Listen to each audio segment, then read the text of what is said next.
Hi,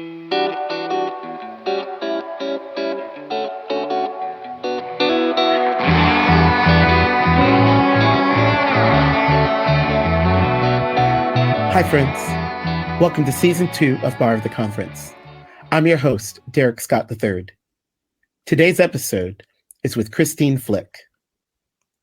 Christine is the conference lay leader in the Germany South Annual Conference. She lives near Stuttgart, Germany, where in addition to working locally, she's also served on various boards and committees at multiple levels of the church. Christine is a delegate to General Conference in 2024. Christine speaks with a clarity about her desire for us to be a church that listens to each other and honors the unique challenges within our regional context. In many ways, her journey into United Methodism mirrors that of some of us in the US.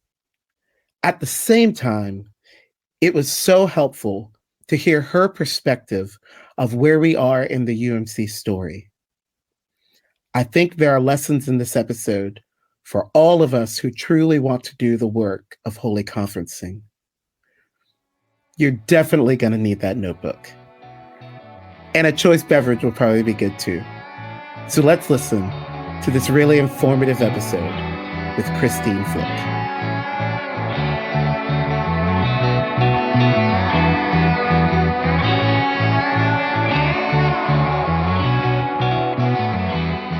Christine, I'm so grateful that you're willing to join me on the podcast, and I'm really excited just to hear your story and also to just get a little bit of a glimpse of your experience in United Methodism that's located in Germany and Western Europe more broadly a little bit. So you'll be the first Western European that I've been able to have on the podcast up to this point. I'm ashamed to say that you're the first one because I've been doing this for a year. But I'm really grateful that it's you because I'm just, you've done so much great work over the years and we've been able to connect in some work leading up to General Conference as well. So I usually ask my guests to start at the beginning, how they became United Methodists. So I ask you, Christine, how has God's prevenient grace worked in your life to bring you into our church?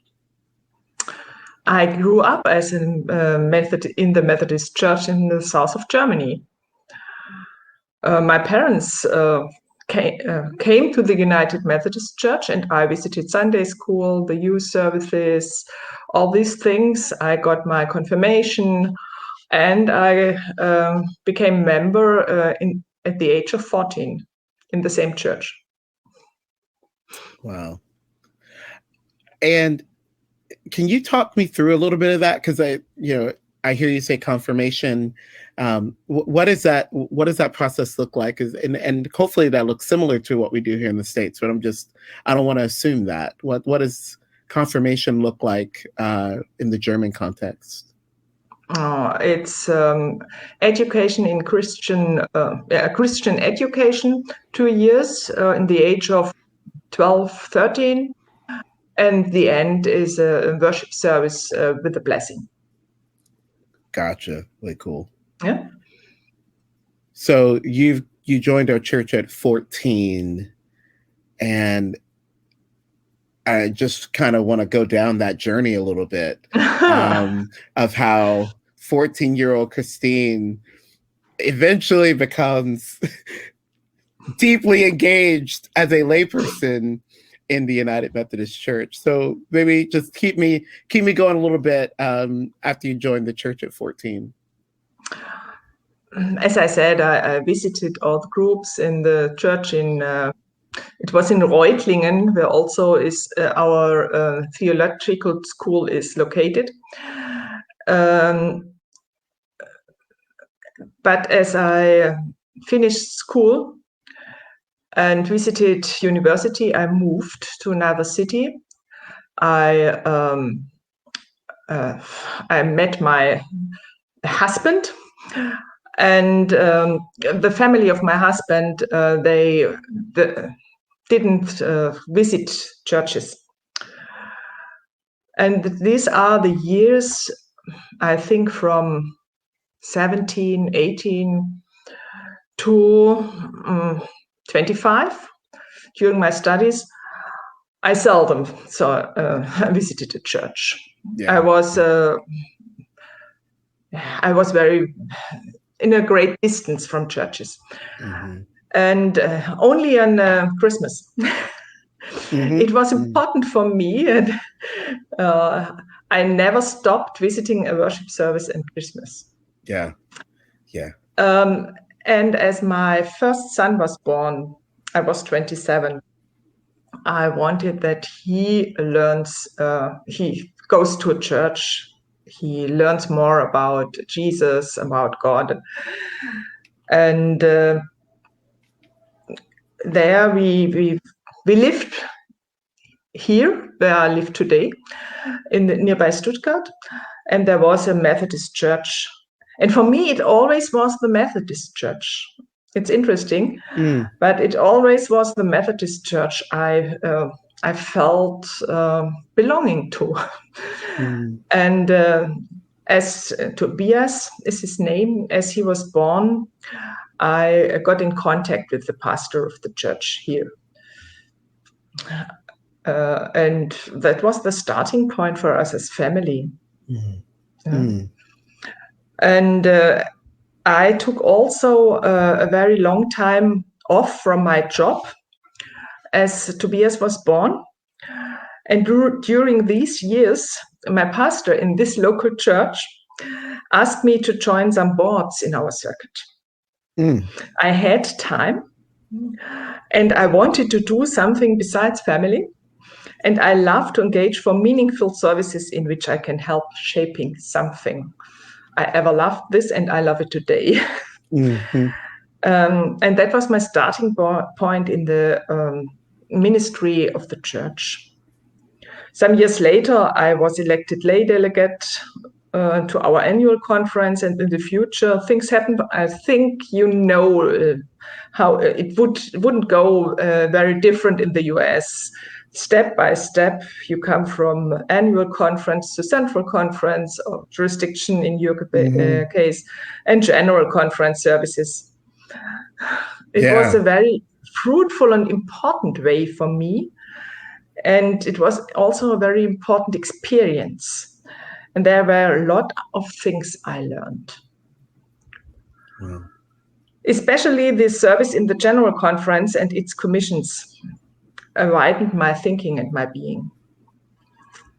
I got a little insight how people in other cultures and countries in the world live and how they practice their faith. Sometimes there were ways I never would do it. But for the special person, it was the exactly right way. I saw this, and I experienced just in the very beginning in my conference and in its boards that we can talk about everything. We could have different views on the same thing, but we could talk about them in a cherishing way. And there was at every time a serious wish to find a common way or result. It was different to what I knew from society or work. There it was more about winners and losers, but not at church. That was very helpful and very fruitful for me and my personal development. Yeah. Oh man. Christine, I'm curious, because you're a layperson. Yes. And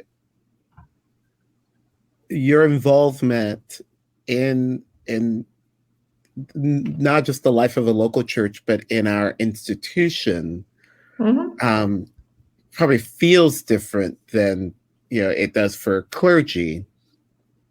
What is the role of laity in the United Methodist Church in Germany? Are you in a company of a lot of folks, or are you sort of an anomaly amongst clergy in that space? I'm in the annual conference since 1999. It's a long time. Yeah. And therefore, sometimes the borders between clergy and lay are not really I know a lot of people on both sides, but clergy and lay people change over the years. Mm-hmm. And therefore, I think I know more clergy people than lay people. Yeah, yeah. And my way through our conference, I served in several boards. I think all of what we, not all, but almost all of what we do in the church, I served for a certain time. Mm-hmm. And therefore, I'm very well known in the church, Mm-hmm. and I know the church very well. The role of laity, and that's important for me, is to give the people in the local church a voice. To be that part, people who work in other communities, in industry, outside the church, who have other contacts than clergy, Mm-hmm. in another way. And they need to have a voice in the church, because we as a church need to know what people in society and outside church need and think, and yes, where are the needs? Mm-hmm. Yeah. And what do they want? Not only the needs, but what do they want? Yeah. Also, As a conference lay leader as well, that resonates with me. And also sometimes that line where a layperson and a clergy person kind of depart, like that kind of gets blurry sometimes. I really appreciate all of that. Could you tell us a little bit more about the uniqueness of United Methodism in Germany? And maybe based on your experiences, you've already talked about some of the diversities within our worldwide connection. How United Methodism in Germany may look a little different from United Methodism in some other spaces. In Germany, especially, Germany is the country of Reformation. And therefore, in Germany, we have two large churches, the Lutheran and the Catholic Church. And both of them are state churches. We are very small as Methodists. The Methodism in Germany came to Germany in the middle of the 19th century, and it came from both sides, from Great Britain and from the US.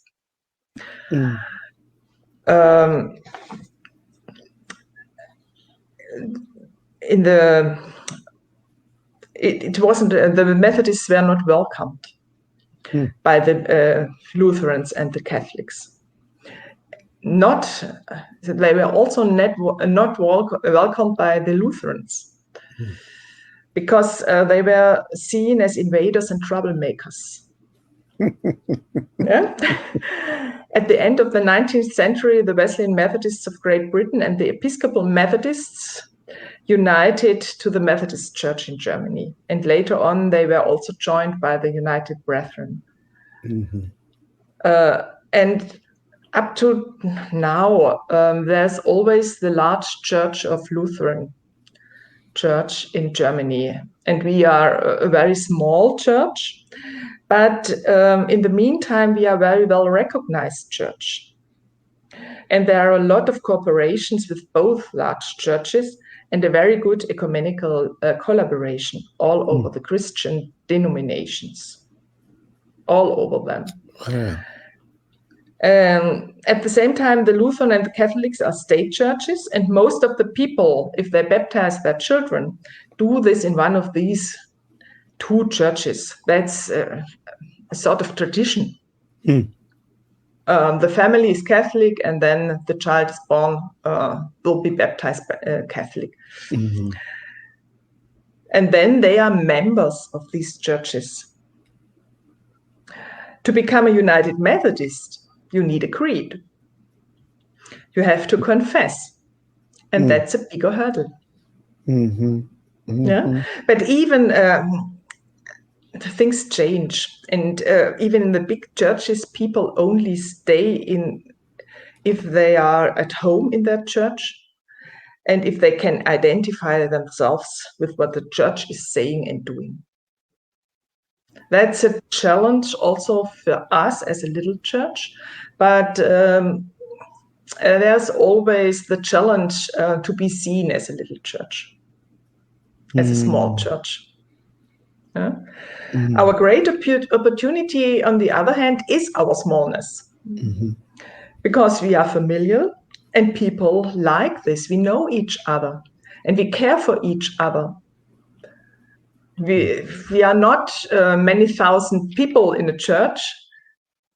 We are 50. Yeah? And people like this and they feel at home. That's our great opportunity. I think that is so helpful. Do you happen to know how many United Methodists are in Germany, like approximately? In Germany, and whole Germany, about 30,000 members. 30,000 members. And so that's a small denomination, small church in the context of Germany. But do I have it correct that in Western Europe, the German United Methodist Church is one of the larger parts of the Western Europe connection? Yeah. 30,000 are the members. If you count all the people who come to United Methodist Church or who belong in a way to the United Methodist Church, then we are in Germany 70,000. And if you take this level in the Central Conference of South and Eastern Europe, of Middle and South Europe, that's the other. There are 30,000 participants. And then we have the third Central Conference, that's Northern Europe and Eurasia. But only Northern Europe belongs to Western Europe. Eurasia is Eastern Europe. Right. The Nordic and Baltic area, that's Northern Europe, and there are 24,000 participants. In Eurasia, another 5,000. But the great challenge in Western Europe, we are not many people, but the whole region covers 33 countries and 10 time zones. And a lot of languages. Yeah. Yes, the Central Conference of South, Middle and South Europe covers 13 countries and 20 languages. And the Nordic and Baltic area also are 9 countries and 11 languages. Germany is, I don't know why. I think it's because we were divided after the Second World War. But we are the only region in Europe where the Central Conference is the same as the country, and we only have one language. Wow. This question is definitely going to be based on sort of where you sit and your perspective for sure. But does Germany have a lot of influence in United Methodism across the European conferences? Or is Germany just one more person kind of at the table, one more voice at the table, due to its size in comparison to the others? As I see it, we are one voice at the table. There's a very good collaboration between the bishops in Europe. Also, in our church council, we have online the bishops of the other central conferences for some time with us. That's the last years. I have to say, I'm in a general conference since 2008, and in the beginning of this time, the collaboration was not so big. We just met prior to General Conference 2008 as European delegates in Kiev to prepare. But that was all. There's the European Methodist Council, but there are a few persons who visit the European Methodist Council every 4 years. But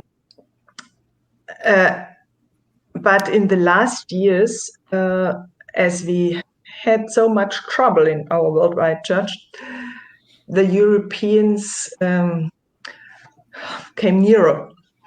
And there's a very good collaboration between the bishops and also between us as general conference delegates. Yeah. Sometimes we meet in another context, and now we know one another. Yes. Yeah. And I think nobody has a leading role. We are all members at the same table. It's beautiful. Christine, I know that you've encountered many United Methodists from the States, maybe even more than you've wanted to, possibly. But,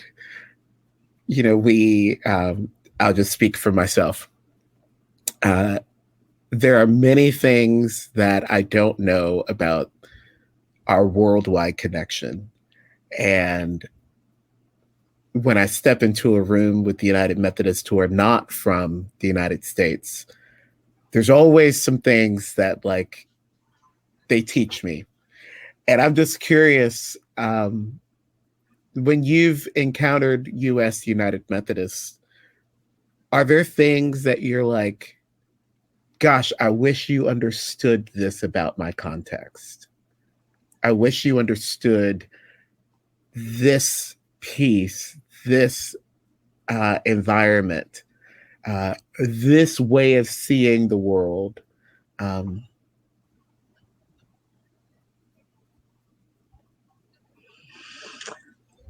I don't know. I'm not sure.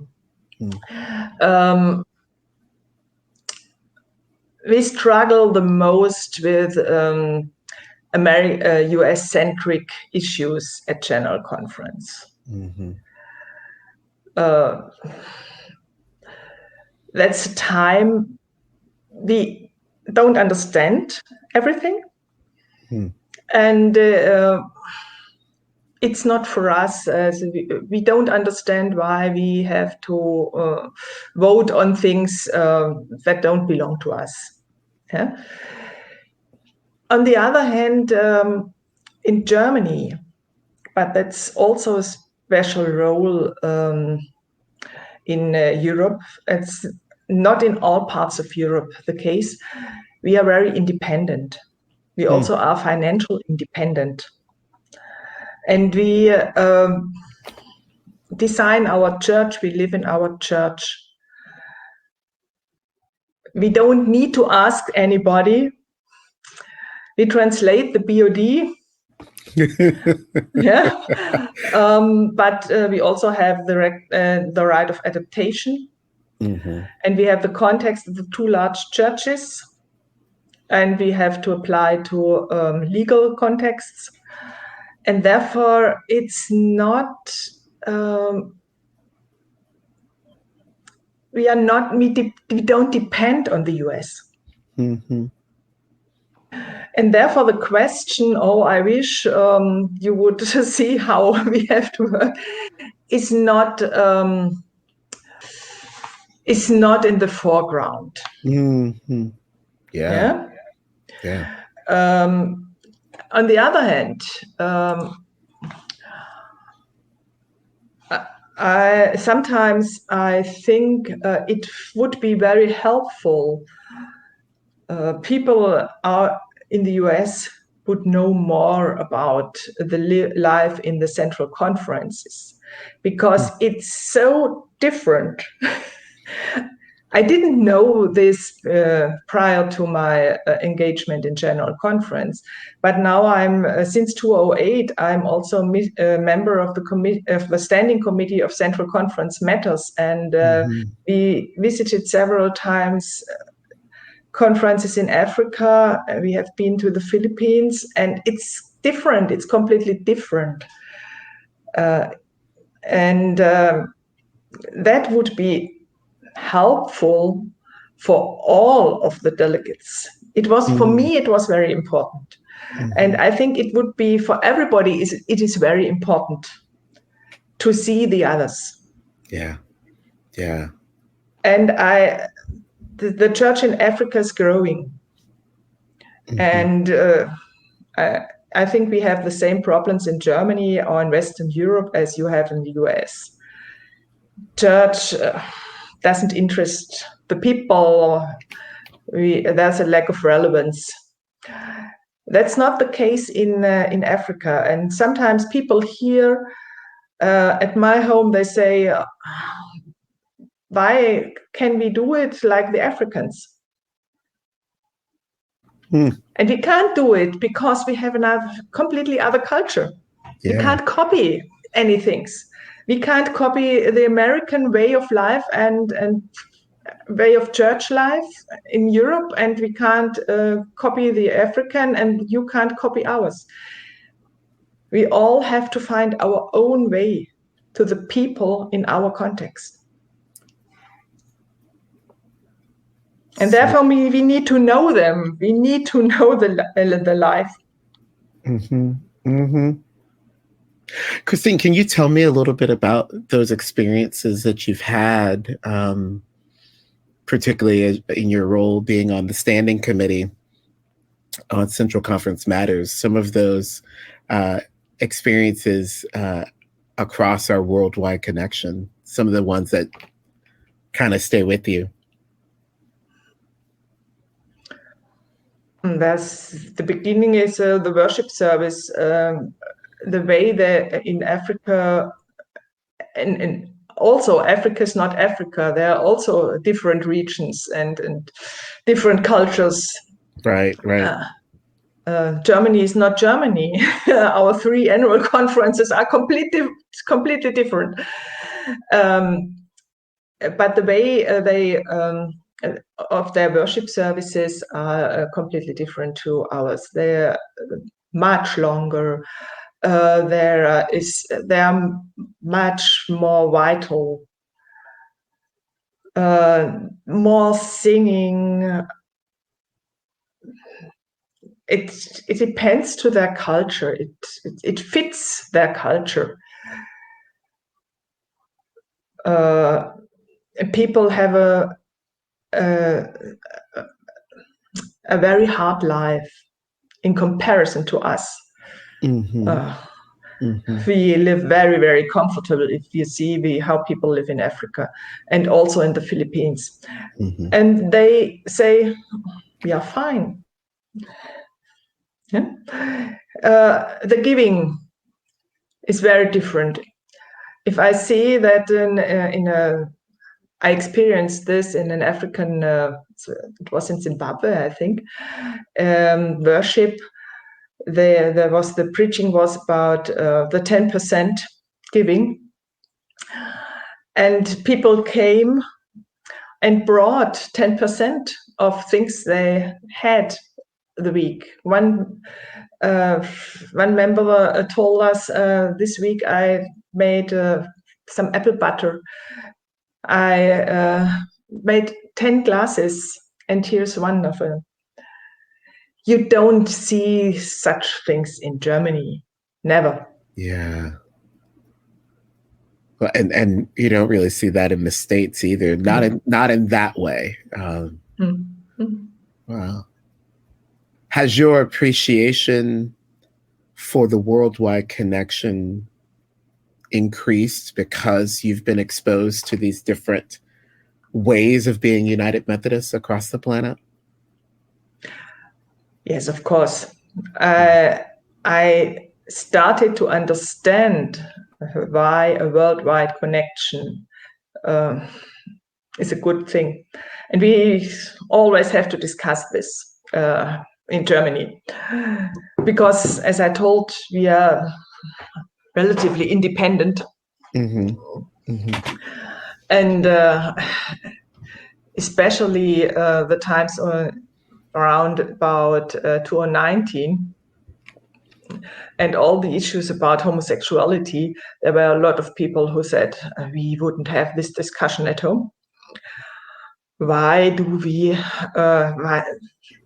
we only have the discussion because of the worldwide church? Do we need this? Yeah. Yeah. And for me,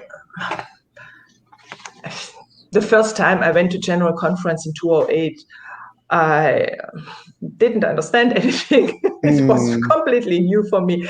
At home, there were lay people who told me, "Oh, that's nice. You are able to visit the US."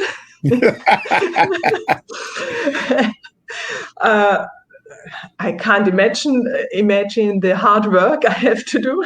Mm-hmm. And over the years, and the first meeting of the Standing Committee on Central Conference Matters we had in Nashville. The second meeting we had in Kinshasa. And it was a completely other atmosphere. Yeah. Yeah. You could feel that the Africans felt at home and not as strangers. Mm-hmm. Mm-hmm. And the discussion was more openly. Wow. And one problem all of the Central Conference delegates have is really translation. Yeah. Especially the Africans. Mm-hmm. They speak very different languages. Mm-hmm. And the first time at General Conference, I took German translation. And it was not very, very good. All the church-specific words were not very good, well known by the translators. And I don't have a problem in understanding English. I only have a limited vocabulary.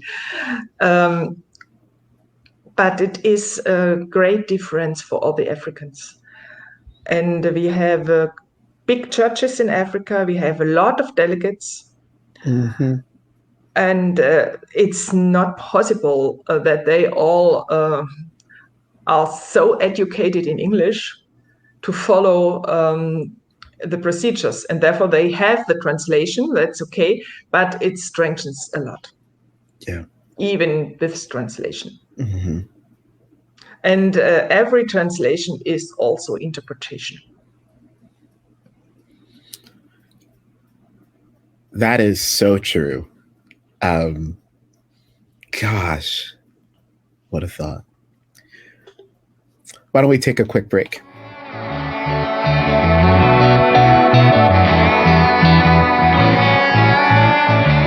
Christine, I often ask my guests if they were in the room for the special session of General Conference in February of 2019. I imagine that you were there for the special session, yeah? Yeah. I'll never forget this. What was that like for you? It was an experience which I wouldn't choose to have. Mm-hmm. It was awful. We experienced, and I think at this point I can speak for the Germans. We experienced the special session as fighting, not as discussing and valuing the different thinkings, but as a fighting, and there was no holy conferencing. Yeah. And we were very sad as the traditional plan passes. We also were shocked.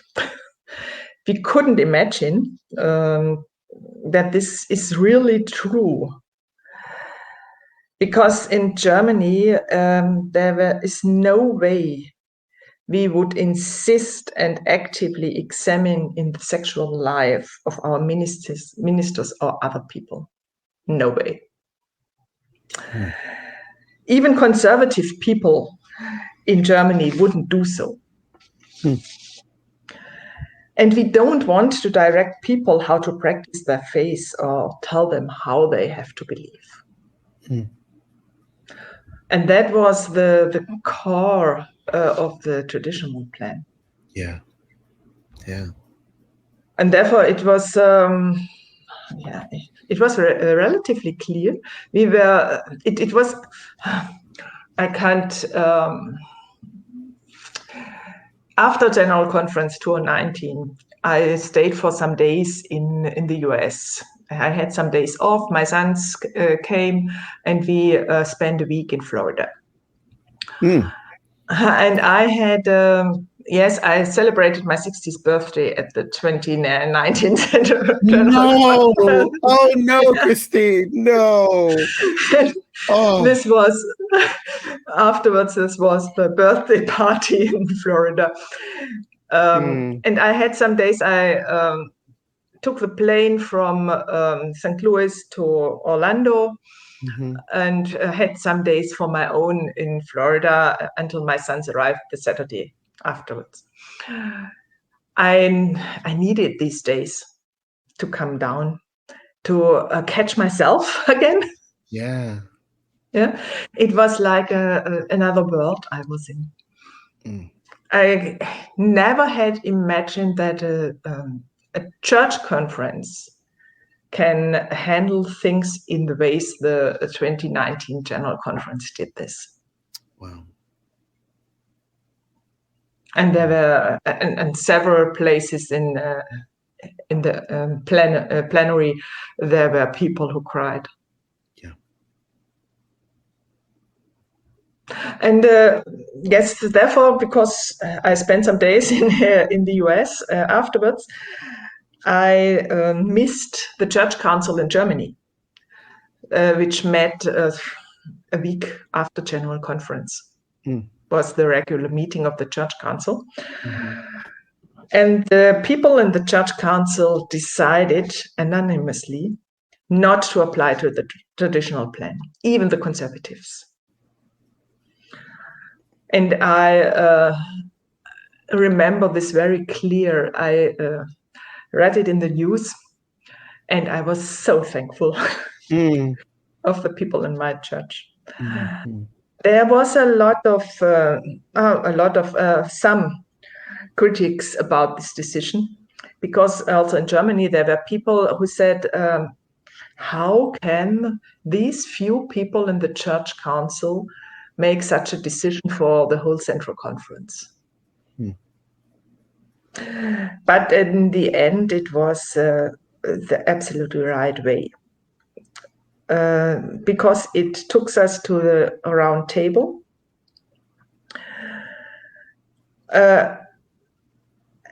And at the round table, there were very different participants out of the whole church in Germany. And it was a hard way.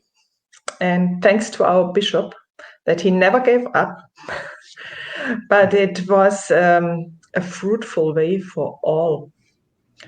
And this was the opportunity for us to solve the questions around homosexuality or human sexuality in our context. Imagined it at the beginning of this year. We had a meeting in Germany, the Standing Committee on Central Conference Matters, And in Germany, all the issues around human sexuality are no longer on the top in the topics. And at this meeting of the standing committee, I learned that we can't forget them, that they are in the topics, and that in other parts of the world there are heavy discussions, very hard discussions, even in the US. Yeah. And for us in Germany, we have found our way. Mm.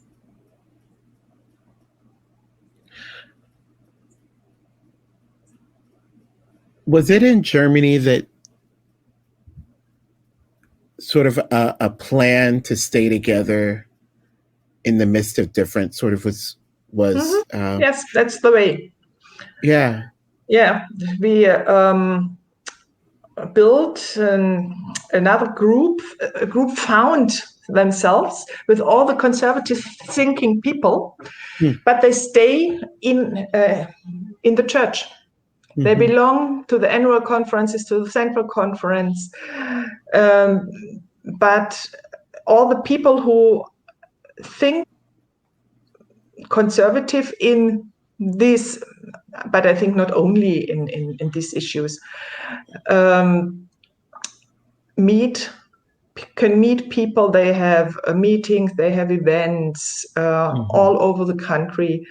They can connect with people who think as themselves, who believe as themselves, and at the same way they stay in their local churches where they live, because also there are connections.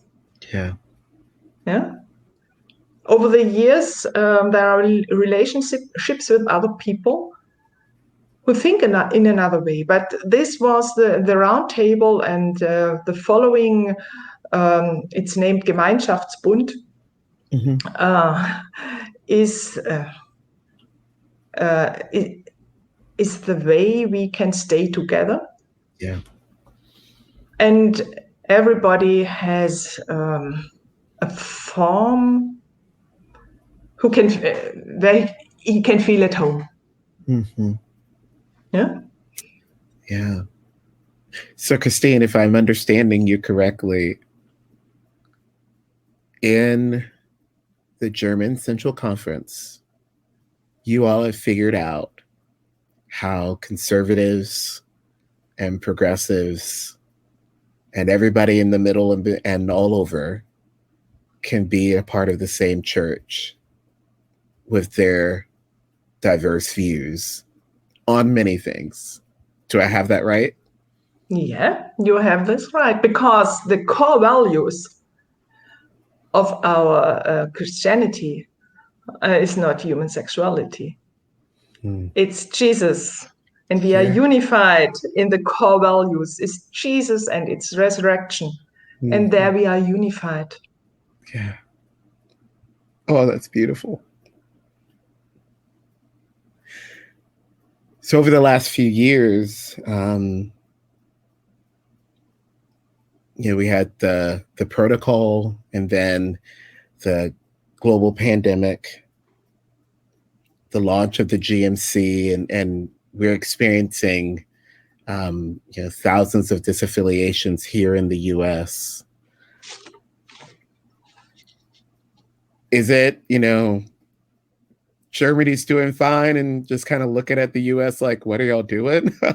How have the last few years been in German United Methodism in light of these significant points along the journey?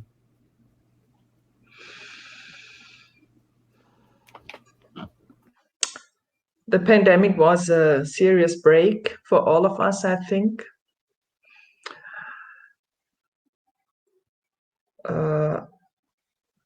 And perhaps we lost a little bit the trail where the others are. Yeah. Because we can't meet. It will be the first time in December when I go to the Commission on General Conference. That's the first time I fly to the US since 2019. Mm-hmm. Yeah. Mm-hmm. And yeah, as I experienced, I was a little bit astonished at the beginning of the year as we met in Germany to hear that the same issues have this high priority and have also are also good to divide us. Mm-hmm. Mm-hmm. My hope was it could a little bit be less disturbing, even as that Global Methodist Church was founded. On the one hand, I can't imagine why it couldn't be possible to stay together and to have different practices in a global church. On the other hand, I hoped that there will be some freedom if people who can't live when other people think in another way leave the church. Yeah. Yeah. But I suppose that there are some questions we have to solve before this will be freedom in the church. Yeah. Yeah.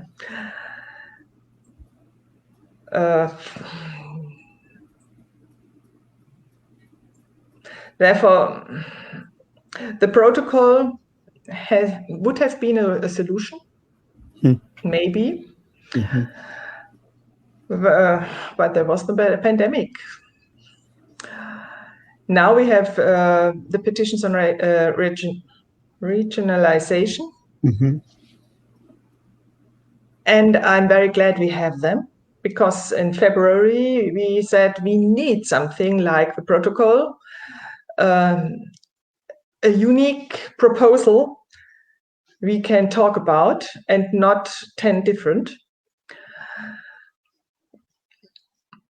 I hope we can pass the regionalization because I think it's the only way we can live as a global church. Yeah. We are so different in the different parts of our church. The circumstances, the challenges, the situations, and the cultures are so different. There are a lot of things you can't do everywhere in the same way. You must be able to apply to the local context for the sake of mission and ministry. Mm-hmm. Mm-hmm. You have to reach out to the people at home, not in the Congo. I have to reach out to the people in Germany, not in Atlanta and Jacksonville, in Kinshasa or Harare. Mm-hmm. And at the same time, we need to know our core values, which unite us to be one church. But exactly these core values we need to translate in the different contexts in a way people can hear and understand and experience them. And these are different ways in the regions and cultures. The time is gone when most of the church was in the US. That's history. And I suppose copying US thinking or African thinking or European thinking in other regions was never a fruitful way. I would agree. Yeah.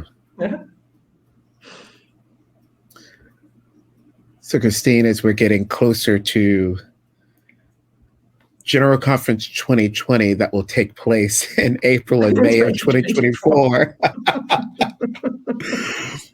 what do you think that time, that holy conferencing needs to be about?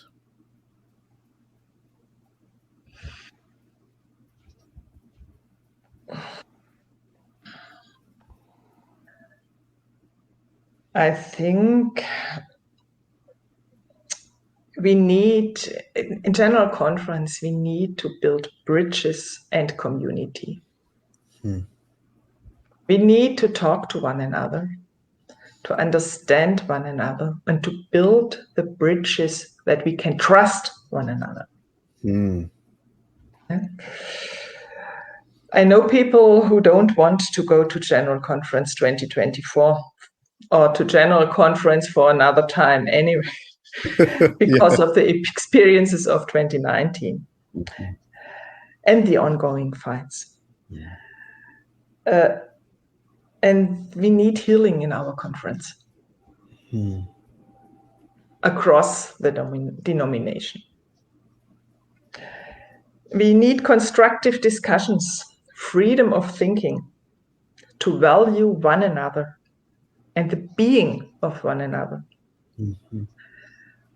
And we need to build trust in one another.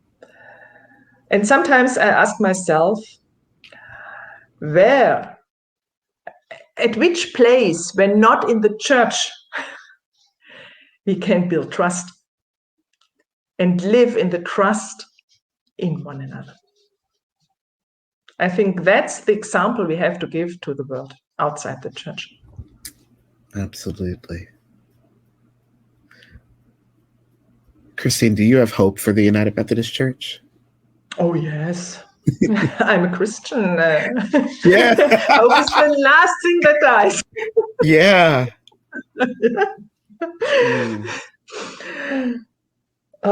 My hope is we succeed in a respectful and valuable handling of all our issues. We will see what comes next. Yeah. And that we are able to focus on the challenges we experience in the different regions. For the sake of the people we are commissioned to. And I hope we are able to assist one another in doing so. In doing it the way you need it in the special region.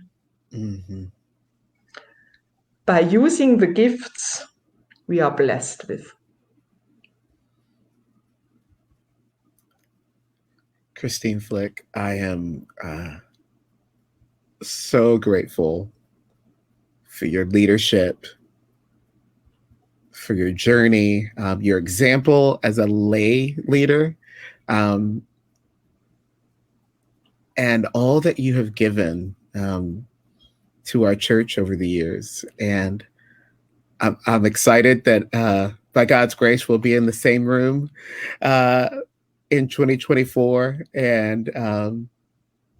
But I'm just grateful that you're one of the voices at the table, helping us envision what's next for United Methodism worldwide. So thank you so much for joining me today on the podcast. I really appreciate it.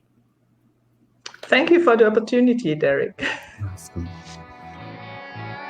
We hope you enjoyed the episode. Bar of the Conference is produced by the team at Wesley's Revival, a ministry of Studio Wesley. Subscribe to this show on Apple, Spotify, Amazon, or Google platforms so you don't miss a single episode. Thanks for joining us, and see you next time.